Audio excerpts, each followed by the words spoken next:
Shalom, selamat pagi Bapak Ibu Saudara-saudara. Pagi hari ini kita akan bersama-sama belajar dan merenungkan kebenaran firman Tuhan.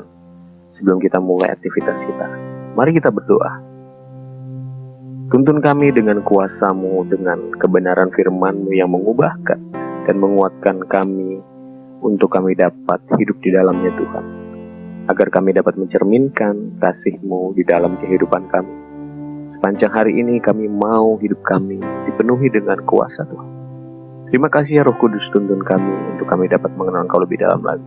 Dalam nama Tuhan Yesus, haleluya, amin. Ya, kebenaran firman Tuhan pada pagi hari ini berjudul penyembuhan emosional. Ayat firman Tuhan terambil dalam Mazmur 34 ayat 18. Tuhan itu dekat kepada orang-orang yang patah hati, dan Ia menyelamatkan orang-orang yang remuk jiwanya. Saudara-saudara yang terkasih dalam Kristus, tidak semua luka bisa dilihat dengan mata. Ada luka yang tersembunyi dalam hati. Luka karena dikhianati, karena ditinggalkan, karena kegagalan, kehilangan, atau rasa bersalah yang mendalam. Luka-luka ini tidak mengalirkan darah, tetapi bisa melumpuhkan jiwa kita. Luka seperti inilah yang disebut dengan luka emosional. Tapi hari ini ada kabar baik. Tuhan tidak jauh dari orang-orang yang sedang terluka hatinya. Ayat yang barusan kita baca berkata bahwa Tuhan itu dekat kepada orang-orang yang patah hati, dan Ia menyelamatkan orang-orang yang remuk jiwanya. Tuhan bukan hanya melihat luka itu, tetapi Ia juga peduli dan ingin menyembuhkannya. Apa langkah untuk kita dapat mengalami kesembuhan dalam jiwa kita? Yang pertama adalah Tuhan dekat dengan orang yang patah hati. Mazmur ini ditulis oleh Daud dalam masa pelarian ketika ia dikejar, ditolak, disalahpahami. Secara manusia dia punya alasan untuk menyerah. Tapi dalam semua tekanan itu, Daud menyadari satu hal penting. Tuhan itu dekat dengan orang-orang yang remuk jiwanya. Dalam Yesaya 42 ayat 3 dikatakan bahwa bulu yang patah terkulai tidak akan dipatahkannya. Artinya Tuhan tidak menghancurkan kita saat kita lemah. Sebaliknya, Ia memeluk dan menopang kita ketika kita lemah. Jangan menjauh dari Tuhan saat hati kita hancur. Datanglah kepadanya dengan jujur. Tuhan bukan hanya mendengar doa kita, tapi Ia juga merasakan sakit kita. Kemudian, Tuhan menyembuhkan luka yang tak terlihat. Ada luka yang bisa disembuhkan dengan obat, tetapi luka jiwa membutuhkan kasih, pengampunan, dan pemulihan ilahi.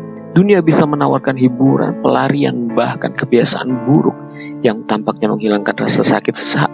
Tapi hanya Tuhan yang bisa menyentuh hati terdalam kita dan menyembuhkannya secara utuh. Yesus berkata bahwa Ia diutus untuk memberitakan pembebasan kepada orang-orang tawanan dan penglihatan bagi orang-orang buta, untuk membebaskan orang yang tertindas. Ia bukan hanya tertindas secara fisik, tapi juga tertindas oleh beban emosional. Jangan simpan luka sendirian. Undang Roh Kudus masuk dalam ruang-ruang hati yang paling gelap. Berani menangis di hadapan Tuhan. Air mata di hadapan Tuhan adalah benih untuk kesembuhan. Kemudian yang ketiga adalah Tuhan mengubah luka menjadi kesaksian. Tuhan bukan hanya menyembuhkan, tapi juga memulihkan. Ia bisa memakai pengalaman pahit kita menjadi kesaksian yang menguatkan orang lain. Contoh Yusuf ketika dibuang saudara-saudaranya. Ia dijual, dipenjara secara tidak adil. Tapi apa yang ia katakan di Kejadian 50 ayat 20? Memang kamu telah mereka-rekakan yang jahat terhadap aku, tetapi Allah telah mereka-rekakannya untuk kebaikan. Tuhan bisa pakai luka emosional kita untuk memperkenalkan kasih-Nya kepada mereka yang juga terluka. Seringkali orang yang paling bisa menghibur adalah mereka yang pernah terluka, tetapi telah disembuhkan oleh kasih Tuhan. Jadilah saluran penghiburan bagi orang lain setelah Tuhan memulihkan engkau. Gunakan kisah hidup untuk menunjukkan bahwa Tuhan itu sanggup menyembuhkan siapa saja yang remuk jiwanya. Jadi pagi hari ini saudara-saudara, mungkin hari ini engkau datang dengan hati yang berat. Mungkin ada trauma masa lalu, kekecewaan, atau luka batin yang tidak pernah sembuh. Tapi ingatlah, Tuhan dekat, Tuhan peduli, Tuhan sanggup menyembuhkanmu. Menangis boleh semalam-malaman, tetapi sorak-sorai datang pada waktu pagi. Demikian kebenaran firman Tuhan. Mari datang kepada Tuhan hari ini. Biarkan Dia menyentuh bagian hatimu yang paling dalam. Biarkan kasih-Nya memulihkan jiwamu. Mari kita berdoa. Ya Bapa, kami bersyukur bahwa Engkau peduli terhadap kehidupan kami.